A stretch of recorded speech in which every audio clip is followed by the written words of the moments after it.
आप सभी को जय सिया राम। केवल एक दिवसीय पितर साधना 101% रिजल्ट मिलेगा। सब कुछ आप लोगों को यहाँ पर करके दिखाऊंगा कि आप लोगों को क्या क्या सामग्री चाहिएगी, कैसे चाहिएगी, कहाँ बैठना है, क्या करना है। पितरों के बारे में जानते हो ना जानते हो, 101% रिजल्ट मिलेगा। अब यहाँ पर आप इस चीज को पितरों की सिद्धि के लिए, शुद्धि के लिए, सवारी के लिए या अपने घर के कुंडली के और अपने पितरों के पितर और प्रेत दोष को समाप्त करने के लिए अपने ही घर पर रहकर अगर यह साधना करते हो तो निश्चित रूप से आपको फल मिलेगा। कोई भी अनमैरिड लड़की इस काम को नहीं कर सकती, बाकी कोई भी इस काम को कर सकता है। उसके लिए आप अपने घर का जहां मंदिर है उस मंदिर से, उसी कमरे में उस मंदिर से थोड़ा सा हटकर आपको बैठना है, या पहले आप लोगों ने अपने पितरों का स्थान दे रखा है तो उस स्थान के ऊपर आपको बैठना है। आप अपने पितर का नाम जानते हो ना जानते हो, कोई प्रॉब्लम नहीं होगी। सबसे पहले आपके पास होने चाहिए एक छोटा सा कपूर और 2 लौंग। जिस स्थान पर आप बैठोगे उस स्थान पर आप कुछ नीचे ईंट इत्यादि कुछ लगा लोगे और वहां पर 2 लौंग और 1 कपूर को रखकर इनको आप जला दोगे और अपने ही घर की दैवीय शक्तियों से प्रार्थना करोगे कि इस समय यहाँ पर कोई भी अगर नेगेटिव शक्ति, कोई घर का बाहर का कोई मलिन पित्र या प्रेत बैठा हुआ है तो उसे आप यहां से हटा दीजिए। ये बोलते हुए आपको यह जला देना है। जैसे ही ये पूरी तरह से जल जाए, इस स्थान पर आपकी शक्तियां पूर्ण हो जाएंगी, शुद्ध हो जाएंगी। उसके बाद आपको यहां पर प्रार्थना करनी है अपनी ही शक्तियों से। अपने राइट हैंड में जल और मिश्रित गंगा जल लेकर अपने राइट हैंड में जल लेके प्रार्थना करोगे कि कोई भी शक्ति अगर यहां पर बैठी है तो वो अपना स्थान छोड़ दे। यहां हम अपने 3 पीढ़ियों के पूर्वजों को स्थान देंगे। नाम पता है तो नाम बोल दो, यहां हम अपने उस पितर को स्थान देने जा रहे हैं, ऐसा बोल के जल को नीचे की ओर वहीं पर छोड़ दो। अब जो यहाँ पर नीचे राख बची हुई है, राख जो नीचे अवशेष बचेगा इस चीज का, उसको आपको दाएं बाएं कर देना है जलने के बाद। ये तो अभी तक पूरा जला नहीं है इसलिए ऐसा हो रखा है।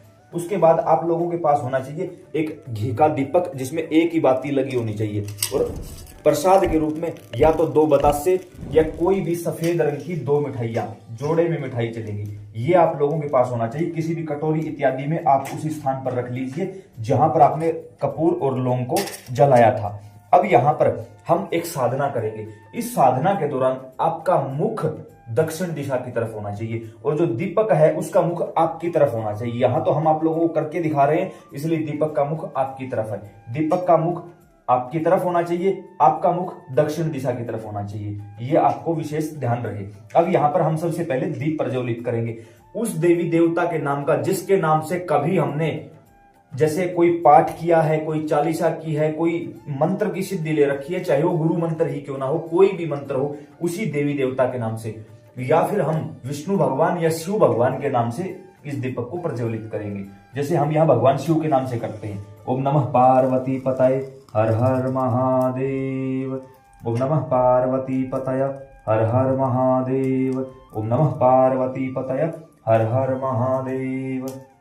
अब यहाँ पर हम इस दीपक को ये बताएंगे कि हम कौन है और किस चीज के लिए बैठे हैं। इसके लिए आपके राइट हैंड में जल होगा, जल के माध्यम से संकल्प लिया जाता है। हम प्रार्थना करेंगे, हे भगवान शिव मेरा नाम यह है, मेरे पिता का नाम यह है, शादीशुदा महिला पति का नाम बोलेंगी, यह है सरनेम, यह है सरनेम, समझ गए होगे अपना अपना, यह है इस स्थान के निवासी हैं, इस समय आज का दिन यह है। यह साधना आप किसी भी अमावस्या को, किसी भी त्योहार को, शिवरात्रि को, नवरात्रों में यह साधना नहीं होगी, यह आप याद रख लेना। या फिर लगे त्योहार नहीं है और अमावस्या भी नहीं है, शिवरात्रि भी नहीं है, तो किसी भी रविवार या सोमवार को यह साधना आप कर सकते हो। वो दिन, वो तारीख, वो तिथि, वो स्थान, सब कुछ यहां बताना है। भगवान शिव आप जागृत होकर इस दीपक के रूप में उपस्थित हो जाइए। श्री चरणों में बतासे का भोग है यह स्वीकार करिए और हमारे 3 पीढ़ी में जितने भी लोग मरे हैं, मेल फीमेल, मैरिड अनमैरिड, जो कोई भी मरा है, उन सभी को हम आमंत्रित करते हैं। हम प्रार्थना करते हैं कि वो जहां भी हैं भगवान शिव आपके माध्यम से हमारा उनके साथ संपर्क हो और कोई भी किसी भी प्रकार का नुकसान हमें नहीं होना चाहिए। शब्दों पे ध्यान देना। ये बोलते हुए इसी जल को आप, जो ये दीपक जल रहा है, इसके चारों तरफ परिक्रमा लगाओगे, 2 बार परिक्रमा लगाओगे उसी जल की। अब ये दीपक भी सुरक्षित है, आपकी अर्जी भी इस दीपक के माध्यम से, अग्नि के माध्यम से भगवान शिव तक पहुंची है और आपने जो अपना कंप्लीट एड्रेस बताया है उसके हिसाब से आपके 3 पीढ़ियों के जितने भी पूर्वज हैं उन तक आपकी यह बात इस समय पहुंच चुकी है। अब यहां पर बैठकर आपको खुद का प्रोटेक्शन करना है। उसके लिए जो भी आपने जाप किया है आज तक अपने राइट हैंड में जल लेंगे। मान लो हम जाप करेंगे ओम नमः शिवाय, तो चारों दिशाओं में फूंक लगानी है। ओम नमः शिवाय, ओम नमः शिवाय, ओम नमः शिवाय, ओम नमः शिवाय, चारों दिशाओं में फूंक लगा दी, यानी एक प्रकार से दिशाओं का बंधन। फिर यहाँ पर जो जल है उसमें प्रार्थना करेंगे, हे भगवान शिव, माता पार्वती कृपा करिए, इस समय हम पितरों की 1 दिवसीय साधना करने जा रहे हैं, हमारी 10 दिशाओं से सुरक्षा करिए, ताकि कोई भी गंदी नजर, गंदी शक्ति, कोई तांत्रिक क्रिया, हमारे ही घर की गंदगी हमारी ऊर्जा को चोरी ना करने पाए, शक्तियों के साथ छेड़खानी ना करने पाए, हमारे ही घर के पितर हमें दर्शन दे या फिर शरीर पर सवारी लें तो हम उनको इजाजत देते हैं। ऐसा बोल के आपको अपने ही चारों तरफ जल का छिड़काव करना है। ओम नमः शिवाय, ओम नमः शिवाय, ओम नमः शिवाय। 3 बार जल का छिड़काव कर लिया। अब आप भी सुरक्षित हो, यह दीपक भी सुरक्षित है। अब हमें अपनी साधना को आगे बढ़ाना है। यहां पर हमने अब संकल्प लेते समय भगवान को यह बताया था कि हम जाप करेंगे या पाठ करेंगे। काफी लोग ऐसे हैं जो माला जाप करते हैं, तो आपने आज तक जो भी मंत्र जाप किया है आपको उसी की 108 माला करनी है। अब काफी प्रेमी ये बोल देते हैं कि भाई हमारा मंत्र थोड़ा सा बड़ा है, 108 माला करने में ज्यादा समय लग जाता है। देखो, अगर आप कर सकते हो, मैं तो ये कहूंगा कि जितना ज्यादा मेहनत करोगे उतना जल्दी रिजल्ट मिलेगा। फिर भी बाई चांस ना कर सकते हो तो 51 चालीसा के लिए, 51 माला के लिए बोल देना। जो लोग माला जाप नहीं करते, नहीं करना आता, तो आप लोग हनुमान चालीसा के पाठ कर सकते हो। हनुमान चालीसा सबको आती है। या फिर आप बोल सकते हो या तो 108 हनुमान चालीसा करेंगे, या 51 बजरंग बाण करेंगे, या सुंदरकांड करेंगे। याद रखना, सुंदरकांड बहुत बड़ी चीज होती है, ऐसे ही नहीं होती। जो भी आप करना चाहते हो वही बोल दीजिए कि हम ये करेंगे। 3 पीढ़ियों के पूर्वज या तो शरीर पर सवारी ले, या हमारे आंखों के सामने आकर हमें बात बताएं, या मानसिक रूप से हमारे अंदर भाव डाल दें, हम आपसे बात करना चाहते हैं। उसके बाद आपको अपना जाप शुरू करना है। याद रहे, अब आप प्रोटेक्ट हो चुके हो, यहां से आप उठ नहीं सकते, कोई अन्य व्यक्ति आपको परेशान नहीं करेगा, आपके किसी भी काम में रुकावट नहीं डालेगा। फिर उसके बाद आपका जाप शुरू हो जाएगा।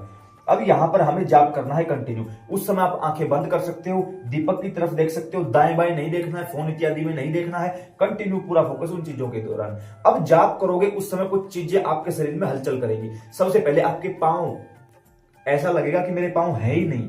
कई बार बोलते हैं ना कि भाई बैठे बैठे पांव सो जाता है, हमारा सुन्न हो जाते हैं हमारे पांव, हमें पता ही नहीं चलता कि हो क्या रहा है।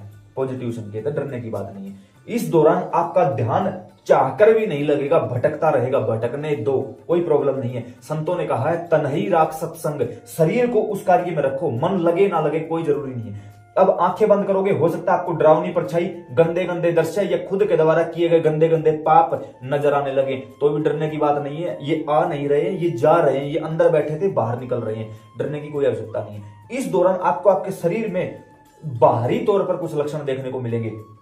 रोंगटे खड़े हो जाना, आंखों से अश्रुपात होते रहना, बार बार डर का आभास होना, कंधे भारी हो जाना, यहां पर आज्ञा चक्र पर बहुत ज्यादा खिंचाव हो जाना, कमर में पेन हो जाना, या किसी भी प्रकार से कोई शारीरिक परेशानी, और जैसे कि पेट दर्द हो जाना। किसी भी प्रकार से आपको यहां से उठाने की कोशिश की जाएगी, लेकिन आपको उठना नहीं है। डरने की कोई आवश्यकता नहीं है। फिर भी डर लगे तो उसी समय थोड़ा सा एक बार बीच में रुक के दीपक को देख के ये बोल दे कि मैं उस भाई की वीडियो देखकर मैं ये साधना करने जा रहा हूं। मेरी प्रार्थना है उस भाई की सभी शक्तियां मेरे साथ सुरक्षित रूप में चले और मुझे अच्छा महसूस करवाएं। उसी समय यहां से धाम की सभी शक्तियां पूरी तरह से आपके साथ एक्टिवेट हो जाएंगी। लेकिन एक शर्त है, अगर आप हमारी शक्तियों को यूज करना चाहते हो तो आपको कुछ दक्षिणा भी देनी होगी। दक्षिणा क्या होगी? आप माला जाप कर रहे हो तो हमारे नाम से, यानी हमारी शक्तियों के नाम से आपको 3 माला उसी मंत्र की एक्स्ट्रा करनी पड़ेगी। पाठ कर रहे हो तो 1 चालीसा एक्स्ट्रा पाठ करना पड़ेगा आपको। ये हमारे धाम की शक्तियों का भोग होगा, ताकि वो आपके पास सुचारू रूप से काम कर सके। अब जाप करने के बाद कैसी भी अनुभूति हो, कई बार हमने ये भी देखा है कि कुछ विशेष प्रेमियों को जब हमने गुप्त तरीके से साधना करवाई तो उसी समय उनके पितरों ने उनके शरीर पर सवारी ले ली। अगर सवारी आ जाए तो भी डरने की बात नहीं, बल्कि ये एक अच्छी बात और है। अब हो सकता है पितर भी हो सवारी के रूप में, प्रेत भी हो, दोनों से ही नहीं डरना है, क्योंकि दोनों आपके घर के हैं, बाहर के नहीं है। और जब तक वो पूरी तरह से सामने नहीं आएंगे तब तक आपकी परेशानी का हल भी नहीं होगा।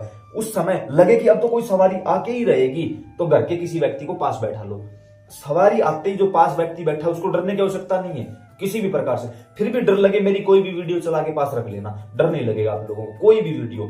और फिर उस सवारी से सवाल जवाब करो, भाई तू कौन है, कैसे मरा था, कहां से आया, इतने दिन कहां रहा, हमारे घर में क्या परेशानी है, कौन कौन पितर, उससे सारे सवाल जवाब करो, वो जवाब देगा। बाई चांस लगे कि सिर्फ शरीर पर सवारी आई है, बोली नहीं है, तो समझ जाओ सवारी अभी कमजोर है और पूरी तरह से खुली नहीं है, साधना कंटिन्यू चलते रहने दो।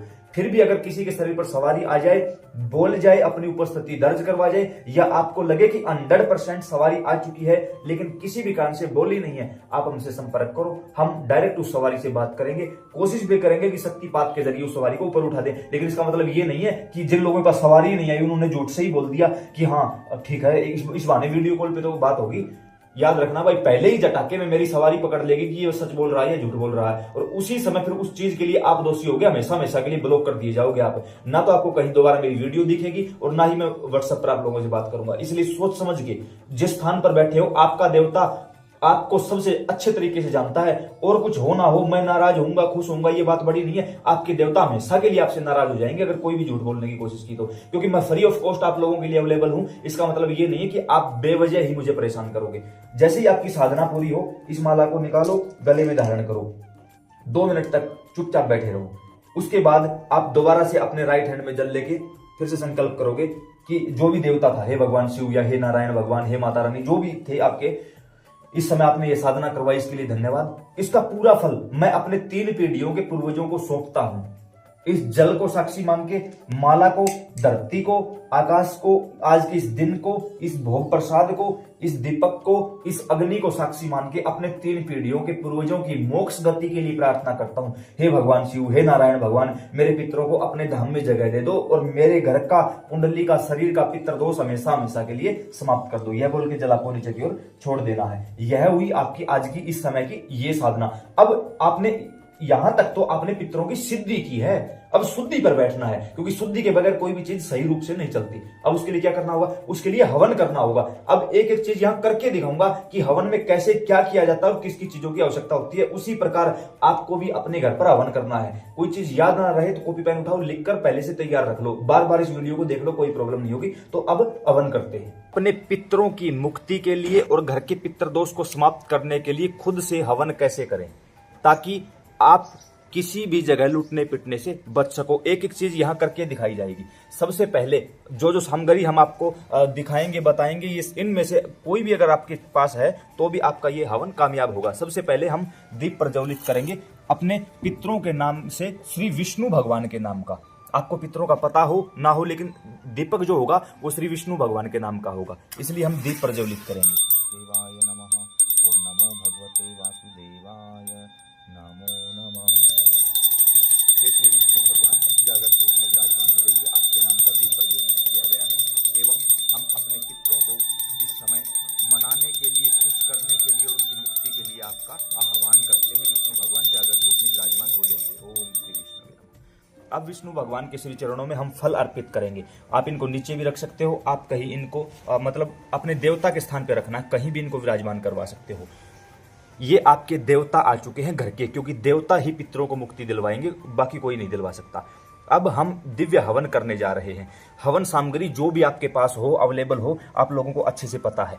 कुछ भी दक्षिणा अवश्य रखिए भगवान के श्री चरणों में, क्योंकि दक्षिणा के बगैर कभी भी यज्ञ सफल नहीं माना जाता है। अब हम इस दीपक की अग्नि से ही अपने हवन की अग्नि को प्रज्वलित करेंगे। ओम विष्णवे नमः, ओम नमो भगवते वासुदेवाय नमः, ओम नमो भगवते वासुदेवाय नमः, ओम नमो भगवते वासुदेवाय नमः, ओम नमो भगवते वासुदेवाय नमः, ओम नमो भगवते वासुदेवाय नमः, ओम नमो भगवते वासुदेवाय नमः, ओम नमो भगवते वासुदेवाय नमो नमः। अब हम सबसे पहली आहुति डालेंगे श्री गणपति गणेश जी महाराज के नाम की, क्योंकि उनके बगैर कोई भी धार्मिक अनुष्ठान शुरू नहीं होता है। ओम श्री गणेशाय नमः स्वाहा। दूसरी आहुति जाएगी भगवान शिव माता पार्वती के नाम। ओम नमः पार्वती पतये हर हर महादेव स्वाहा। तीसरी आहुति गुरु महाराज के नाम। ओम श्री गुरु चरण कमलेभ्यो नमः स्वाहा। अगली आहुति होगी कुल देवता के नाम। ओम श्री कुल देवताय नमः स्वाहा। फिर कुल देवी के नाम। ओम श्री कुल देव्याय नमः स्वाहा। अब आहुति होगी पितरों के नाम पे। ओम श्री पितृगणाय विद्महे जगद्धारिणी धीमहि तन्नो पितरः प्रचोदयात् स्वाहा। अब आहुति जाएगी ग्राम देवता स्थान देवता के नाम पे। ओम श्री स्थान देवाय नमः स्वाहा। ओम श्री ग्राम देवाय नमः स्वाहा। अब आहुति देंगे हम चौराहे वाली चौगानन माता के नाम पे, क्योंकि उनकी मर्जी के बगैर कोई भी शक्ति हमारे घर में प्रवेश नहीं कर सकती। ओम श्री माता चौगाननाय नमो नमः स्वाहा। अब क्षेत्रपाल के नाम, ओम श्री क्षेत्रपालाय नमः स्वाहा। अब आपकी जो भी कोई गांव की शक्ति हो उसके नाम से आप आहुति दे सकते हो, अन्यथा आप अब जो नवग्रह होते हैं उनके नाम की आहुति देंगे। ओम श्री नवग्रहाध्याय नमो नमः स्वाहा। जो 16 षोडश मातृकाएं होती है उनके नाम से, ओम श्री षोडश मातृकाभ्यो नमो नमः स्वाहा। आपकी और भी कोई ऐसी शक्ति हो जिसकी आप पूजा पाठ करते हो, जैसे माता काली, माता दुर्गा, कोई गांव की देवी, कोई भी और, उनके नाम की आप आहुति डाल सकते हो। अन्यथा हम अब 108 आहुति डालेंगे पितरों के नाम की। पितरों की आहुति के लिए आप हवन सामग्री का प्रयोग कर सकते हो, या फिर 108 लौंग का प्रयोग कर सकते हो, 108 बार काले व सफेद तिल का प्रयोग कर सकते हो, या 108 तुलसी पत्तर का प्रयोग कर सकते हो। और इसके साथ है हमारे पास नारियल के गोले रूप में नारियल के 108 टुकड़े। तो सर्वप्रथम हम पितरों की 108 आहुति डालेंगे यहाँ पर पितृ गायत्री मंत्र के द्वारा, वो भी तुलसी पत्तर के जरिए, क्योंकि संतों के श्रीमुख से सुना है कि जिस भोजन में तुलसी पत्तर इस्तेमाल कर लिया जाता है वहां पर हजारों पीढ़ियों के पितृ तृप्त हो जाते हैं, खुश हो जाते हैं, प्रसन्न हो जाते हैं। तो हम पितृ गायत्री मंत्र के जरिए तुलसी पत्र के द्वारा आहुति डालेंगे। ओम श्री पितृगणाय विद्महे जगत धारिणी धीमहि तन्नो पितरः प्रचोदयात् स्वधा। पितरों के लिए स्वधा शब्द का प्रयोग किया जाता है। इसी प्रकार आप काले तिल भी ले सकते हो। ओम श्री पितृगणाय विद्महे जगत धारिणी धीमहि तन्नो पितरः प्रचोदयात् स्वधा। अब हो सकता है आपके पास ये सारी सामग्री एक साथ हो, तो इस गोले को छोड़कर जैसे आपने तुलसी पत्तर ले लिया, एक ही साथ 108 चीजें रखनी है आपको।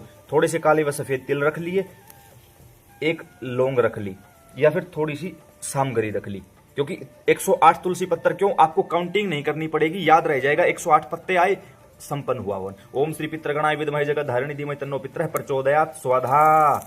ऐसे करके आप आहुति डाल सकते हो। ये आहुति जाएगी पितरों के नाम से। 108 आहुति आपको डालनी है। अब आपके पास जो ये गोले थे, गोले के रूप में आप कोई और भी सामग्री रख सकते हो।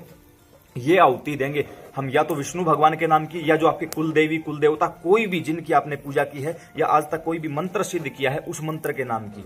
जैसे उदाहरण लेते हैं हम विष्णु भगवान के ही मंत्र का, तो एक जो ये गोले थे, ये गोले लेने हैं हमको। हमने पहला गोला लिया, पहला टुकड़ा लिया। ओम नमो भगवते वासुदेवाय नमो नमः स्वाहा। ओम नमो भगवते वासुदेवाय नमो नमः स्वाहा। ऐसे करके हमें 108 आहुति अपने देवी देवताओं के नाम की डालनी है। क्यों डालनी है? पहले आहुति 108 डाली पितरों के नाम की, फिर 108 आहुति डालेगी अपने देवी देवता के नाम की, क्योंकि पहले पितरों की आहुति डाल के हमने उनको बुलाया है, याद किया है, सभी पूर्वज हमारे पास आए हैं 21 पीढ़ियों के। उसके बाद देवता की आहुति डाली। क्यों? क्योंकि हमें किसी देवता के माध्यम से अपने पितरों की मुक्ति करवानी है, मोक्ष गति करवानी है। वो केवल कोई देवी देवता ही करवा सकता है। तो उसके लिए जो भी आपने मंत्र सिद्ध किया होगा उसके नाम की आहुति डालिए। ऐसे करके आप अपने हवन को संपन्न करेंगे। अब जैसे अन्य संतों की आहुति होती है, क्योंकि साथ में अगर हम संतों की, सप्तऋषियों की आहुति डाल देते हैं तो उससे हमारे पितरों को और ज्यादा बल मिलता है। जैसे ओम सभी संतेभ्यो नमः स्वाहा, ओम सर्वे संतेभ्यो नमः स्वाहा, ओम सर्वे ब्राह्मणेभ्यो नमः स्वाहा, ओम सर्वे गुरुभ्यो नमः स्वाहा, ओम सर्वेभ्यो तीर्थेभ्यो नमः स्वाहा। जैसे सभी तीर्थों की आहुति डाली जाएगी तो हमारे पितर भी प्रसन्न होंगे, देवी देवता भी प्रसन्न होंगे, और जिस तीर्थ का नाम लिया जाएगा उस तीर्थ की सभी शक्तियां पूर्ण रूप से जागृत होकर आपके घर में, आपके हवन में उसी समय पर सूक्ष्म रूप से विराजमान हो जाएंगी। अब ये हुई हमारे द्वारा सभी देवी देवताओं की आहुति। अब हम पूर्ण आहुति करेंगे। पूर्ण आहुति के रूप में और कुछ आपके पास ना हो सके तो आप बेशक लौंग का एक जोड़ा ले लीजिए। लौंग का एक जोड़ा लेके आप पूर्ण आहुति कर सकते हो। जैसे लौंग का जोड़ा लिया, इसको अपने नाभि कमल से स्पर्श करवाना, अपनी नाभि से, कपड़ों के अंदर से नाभि से स्पर्श होनी चाहिए ये चीज। अब हम यहां से प्रार्थना करेंगे, हे श्री यज्ञ नारायण भगवान, जिस देवता को बुलाया था, हे श्री विष्णु भगवान, मेरे सभी देवी देवता पूर्ण रूप से जागृत हों। इस यज्ञ में कोई गलती हो, भूल चूक हो, अपराध हो तो हमें माफ कर दीजिए। इस समय शब्दों पे ध्यान दीजिएगा। हमारे शरीर में, हमारे कुंडलिनी चक्रों में, हमारे आभामंडल में, हमारे घर के आभामंडल में, हमारे देवी देवताओं में, हमारे पितरों में किसी प्रकार की कोई मलिनता हो, रुकावट हो, बंधन हो, कोई गंदी चीज उनके साथ हो, कोई चौक चौराहे की शक्ति हो, किसी के द्वारा भेजी गई कोई तांत्रिक शक्ति हो, या कोई भी पितृदोष, काल सर्प दोष, किसी ग्रह का दोष, किसी भी प्रकार की चीज मुझे, मेरे परिवार को या मेरे पितरों को या मेरे देवताओं को परेशान कर रही हो, रोक रही हो, आप नाभि अमृत कुंड होता है किसी इंसान का, आप नाभि कमल के माध्यम से हमारे शरीर से हर प्रकार की गंदगी को, दोष को, विकारों को, वासनाओं को इन लौंग के माध्यम से बाहर निकाल दीजिए एवं अपनी अग्नि के माध्यम से शुद्ध एवं पवित्र करके विष्णु भगवान अपने चरणों में स्थान दे दीजिए। कोई गंदी शक्ति किसी ने भेजी है वो शुद्ध होके भगवान के धाम चली जाए, और जो व्यक्ति हमारा बुरा चाहता है वो हमें वह हमारे घर को भूल जाए, याद ही ना रहे कि हम भी इस धरती पर विराजमान हैं। ऐसा बोल के इन 2 लौंग को अपने सर से पांव तक एंटी क्लॉकवाइज 7 बार घुमाना है। एंटी यानी उल्टा, घड़ी चलती है उसके उल्टी दिशा में। जो भी मंत्र आप, जैसे ओम नमो भगवते वासुदेवाय नमः, ओम नमो भगवते वासुदेवाय नमः, सर पांव, ओम नमो भगवते वासुदेवाय नमः, ऐसे 7 बार एंटी क्लॉकवाइज घुमाया। ओम नमो भगवते वासुदेवाय नमः स्वाहा। ये आपने हवन में पूर्ण आहुति के रूप में अपनी सभी प्रकार की गंदी चीजें भगवान को भोग स्वरूप दे दी हैं, और भगवान बड़े दयालु हैं, उन्हें कुछ भी समर्पित करोगे वो उसको स्वीकार कर लेंगे। तो क्यों ना हम किसी दूसरे को अपनी गंदगी देने की बजाय भगवान को समर्पित कर दें। क्यों? इससे होगा क्या? इससे भगवान इस सभी गंदगी को शुद्ध करके अपने चरणों में स्थान दे देंगे और हमें पूर्ण रूप से हर प्रकार के दोष से मुक्ति दिला देंगे। अब यहां पर हम करेंगे आरती, क्योंकि आरती के बगैर कोई यज्ञ पूरा नहीं माना जाता किसी भी प्रकार से। अब हमारे पास जो दीपक प्रज्वलित था इसी से हम आरती करेंगे। घंटी बजाते हुए आरती करनी है, खड़े होकर। यहाँ हम आपको दिखा नहीं सकते, खड़े होकर आरती करनी है। जो होती है ना, ओम जय जगदीश हरे, स्वामी जय जगदीश हरे, वही आरती करनी है। उसके बाद आप इस दीपक को लेकर अपने पूरे घर में एक क्लॉकवाइज परिक्रमा लगाओगे। क्लॉकवाइज, तब तक ये अग्नि प्रज्वलित रहे, ये याद रखना। क्लॉकवाइज, कोई भी स्थान नहीं छूटना चाहिए। यहां तक कि वॉशरूम में भी आप लोग जाओगे, कोई भी स्थान नहीं छूटना चाहिए, क्योंकि अग्नि पवित्र होती है। जहां जाएगी उस स्थान को पवित्र कर देगी। अग्नि खुद कभी अपवित्र नहीं होती। वापिस लाके विराजमान करवा दो। अब यहां पर आपको आराम से बैठ जाना। याद रहे, उस समय आसन आपको खाली नहीं छोड़ना। या तो अपने आसन को मोड़ कर रख दीजिए या किसी वस्तु को अपने आसन के ऊपर रख दीजिए। खाली नहीं छोड़ना होता आसन कभी भी। अब यहां पर बैठकर हमने जो किया है वो हम बताएंगे कि हमने क्या सेवा की है, किस प्रकार से की है। अपने राइट हैंड में जल लेके हम बोलेंगे, हे श्री नारायण भगवान, हे श्री यज्ञ नारायण भगवान, आपने आज इस पवित्र अवसर पर हमारे पितरों की मुक्ति के लिए हमसे यह सेवा करवाई, इसके लिए हम आपके आभारी हैं। यह हवन आप अमावस्या को, शिवरात्रि को, रविवार को, सोमवार को, किसी भी दिन कर सकते हो। और पितृपक्ष में तो आप 16 के 16 दिन इस काम को कर सकते हो, कोई परेशानी नहीं होगी।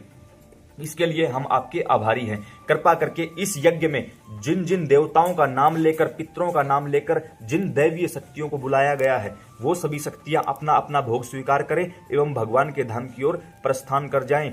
किसी भी प्रकार से आज अभी इसी समय के बाद हमारे घर में किसी प्रकार का पितृदोष, कालसर्प दोष या किसी अन्य प्रकार का दोष हमें परेशान न करने पाए, यह जिम्मेवारी आपकी होगी। श्री नारायण भगवान, सभी देवी देवता अपने अपने स्थान पर विराजमान हो जाए। हमसे कोई गलती हुई हो तो हमें माफ कर दीजिए। ऐसा बोल के जल को नीचे की ओर छोड़ दीजिए। यह हुआ पितरों के नाम से लिया गया संकल्प पूरा। और आप खुद ब खुद देखोगे, अगर आपके घर में ज्यादा परेशानी है तो कंटिन्यू 5 दिन ऐसा ही हवन अपने पितरों के नाम का कर दो, आपकी परेशानी दूर हो जाएगी। सपने के माध्यम से आपके पितर खुद आपसे कांटेक्ट कर लेंगे। अब इसके बाद जो सामग्री थी अपने अपने स्थान पर विराजमान करवाओ। जो प्रसाद आपने रखा हुआ है इसको आप खुद ग्रहण कर सकते हो। जो आपने दक्षिणा रखी थी, आपके आसपास कोई भी मंदिर हो, कोई भी मंदिर, उस मंदिर के दान पात्र में इस दक्षिणा को आप विराजमान करवा दीजिए, कोई भी परेशानी नहीं होगी। इस माध्यम से आपने इस हवन को खुद अपने से ही केवल 10 रुपए की दक्षिणा मात्र से ही संपन्न कर लिया। तो अब आप लोगों ने हवन कर लिया है। अब साधना करते समय और हवन करते समय आप लोगों के पास ये जल था, आप लोगों ने देखा होगा इस चीज को। तो अब ऐसे में इस जल को हमें सूर्य भगवान को समर्पित करना है। यह साधना सुबह के समय होगी और सूर्य भगवान को हमें समर्पित करना है। ये कहकर, हे श्री सूर्य नारायण भगवान, हमारे 3 पीढ़ियों के पितरों तक यह जल पहुंचाइए और उन्हें तृप्त कर दीजिए, खुश कर दीजिए, प्रसन्न कर दीजिए और हमारे पितृदोष को शांत कर दीजिए। जब साधना की तो संकल्प में बोला गया पितृदोष समाप्त हो जाए, हवन किया तो बोला गया, जल दिया तो बोला गया। यह था सुबह का नियम। अब आसपास कोई भी मंदिर है, उस मंदिर में जाओ और आपको झाड़ू पोछा इत्यादि जो भी सेवा मिले वो सेवा करो। इस दिन हो सके तो अपने पूर्वजों के लिए आप त्रिवेणी भी लगा सकते हो, बहुत अच्छी बात होती है। कोई गौशाला है, वहां जाके सारा दिन झाड़ू पोछा की सेवा करो और मानसिक रूप से ये भाव रखो कि बस मेरे पितर मुझे दर्शन दे। सवारी चाहिए तो सवारी ले लें, कोई बताना चाहते हैं तो खुलकर बताएं, मेरा दोष समाप्त कर दे। ऐसा मानसिक भाव रखना 100% आपके पितर आपसे संपर्क करेंगे। ये थी सारे दिन की विधि। अब जो लोग घर में रह रहे हैं, घर में भी यही बातें चलती रहनी चाहिए, बस कब दर्शन देंगे, कब क्या होगा, कब क्या होगा। जो आपकी रेगुलर पूजा पाठ है उसको आप चलने देना, अलग से कोई प्रॉब्लम नहीं होगी। अब शाम के समय जब सूर्यास्त हो रहा हो, यानी सूर्यास्त का जो बिल्कुल समय है दिन और रात मिलने का, उस समय पर आपको आपके घर की छत पर जाना है। छत पर जाने के बाद आपका मुख दक्षिण दिशा की तरफ होना चाहिए और आपको एक दीपक प्रज्वलित करना है। इस दीपक का मुख भी दक्षिण दिशा में होगा और आपका मुख भी दक्षिण दिशा में होगा। दीपक को आप वहां विराजमान करवाओगे। अब हो सकता है कुछ लोग ऐसे हैं जो भाई हम तो किराए पर रहते हैं, हम तो ऊपर नीचे रहते हैं, क्या करें? तो आप देखिए अपनी सुविधा अनुसार थोड़ा सा बाहर की तरफ, यानी उस समय खुला आसमान आपको दिखाई देना चाहिए। ये आप देखिए अपने तरीके से क्या करोगे। हाँ, दिशा दक्षिण ही होगी, कोई और दूसरी दिशा नहीं बदल सकते। जिन लोगों के यहाँ पर ऐसी कोई व्यवस्था नहीं है तो आसपास कोई भी मंदिर हो, आप मंदिर में चले जाइए और मंदिर में दक्षिण दिशा की तरफ दीपक का मुख करके, दीपक प्रज्वलित करके, और उस समय आपको एक प्रार्थना करनी है। अपने हाथों में दीपक लेके, दोनों हाथों में दीपक लेके, और जिस भी देवता का आपने मंत्र जब भी आप पाठ किया था या चालीसा की थी, हे श्री विष्णु भगवान या हे भगवान शिव, कृपा करके मेरे 3 पीढ़ियों के पूर्वजों को यह दिव्य दीपक के माध्यम से प्रकाश दे दीजिए और उनको अपने धाम में स्थान दे दीजिए। आप उन्हें हमेशा के लिए मुक्त कर दीजिए और मुझे भी मेरे पितृदोष से या प्रेत दोष से मुक्ति प्रदान कर दीजिए। यह दीपक आप उस समय वहीं पर जलाकर छोड़ दोगे। यह हुई शाम की। अब बिल्कुल रात की एक विधि छोटी सी और करनी है आपको। सेम डे सब कुछ वहीं पर चलेगा। उसके लिए आपके पास होने चाहिए एक दीपक में थोड़े से चावल और उसके ऊपर कपूर। ये चीजें आप रखोगे अपने घर के अंदर। जब हम घर के अंदर से बाहर जाते हैं तो लेफ्ट हैंड साइड घर का जो मेन दरवाजा है वहां पर आप रखोगे। अब हो सकता है काफी लोगों को ये लगे कि भाई हम तो किराए पर रहते हैं, वहां ये सब कुछ करने, तो जो आपका मेन कमरा है जहां भी आप किराए पर रहते हो उसी स्थान पर आप इस चीज को लेफ्ट साइड रख दीजिए। जब हम अंदर से बाहर निकलते हैं उस साइड, लेफ्ट हैंड साइड इसको रख दीजिए और उसी घर के मेन दरवाजे पर जहां पर ये रखा है उसी के बाहर की तरफ आप किसी भी बर्तन में जल ले लीजिए और उस जल को अपनी हथेली के माध्यम से वहां पर चारों तरफ आपका छिड़काव करना है।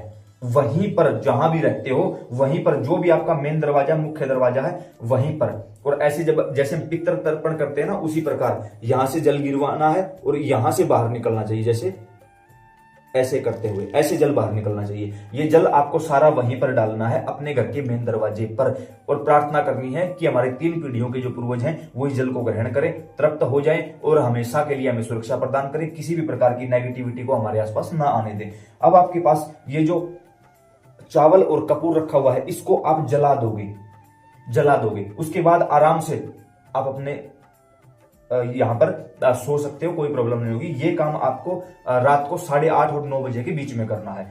इनको सो जाइए आप छोड़ कर वहीं पर।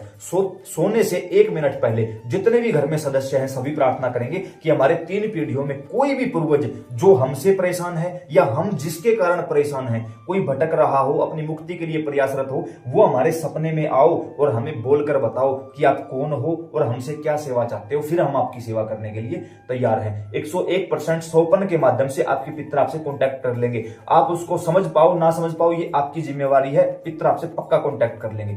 जब सुबह उठोगे तब आप देखोगे कि ये चावल जल चुके होंगे, कपूर जल चुका होगा। उसके बाद इसको उठाओ ऐसे ही जैसा था, जितने भी जले हो कोई प्रॉब्लम नहीं। आसपास किसी भी मंदिर में चले जाओ, किसी भी पेड़ के नीचे इस दीपक को वहीं पर रख दो। दीपक को रखने के बाद वहीं पर आपको आपके हाथ झाड़ लेने हैं वहीं पर। उसके बाद घर आओगे। घर आते ही तुरंत आपने अपने हाथ, मुख और पांव धोने हैं। उसके बाद आप अपने काम में लग जाओ। बस इतने सेवा करनी है। यह थी 1 दिवसीय पितरों की संपूर्ण साधना विधि, जो मेरे हिसाब से आज तक किसी ने आप लोगों को नहीं बताई होगी। तो संपूर्ण विधि करके दिखाई है, इससे ज्यादा तो मेरे पास भी कुछ नहीं है भाई। काफी लोगों ने कहा भाई आपके साथ मिलकर हमें ये साधना करनी है, तो उसके लिए इस वीडियो के नीचे डिस्क्रिप्शन बॉक्स में हमने व्हाट्सएप ग्रुप का लिंक दे रखा है। आप डायरेक्ट वहां से हमारे साथ ज्वाइन हो सकते हो। लेकिन याद रहे, ग्रुप छोड़ छोड़कर कोई नहीं भागेगा। जिसको सच में जरूरत है वो जुड़े, बाकी झूठे लोगों की मेरे पास कोई भी आवश्यकता नहीं है। आप वहां पर जुड़िए, आपका अपना यूट्यूब चैनल है। अगर आपको काम पसंद आए, ये जानकारी सही और अच्छी लगे तो पहले चैनल को सब्सक्राइब कर लीजिए, उसके बाद इस वीडियो को अन्य प्रेमियों के साथ शेयर जरूर करना, ताकि समय से पहले उनका भी भला हो सके। जय श्री राम।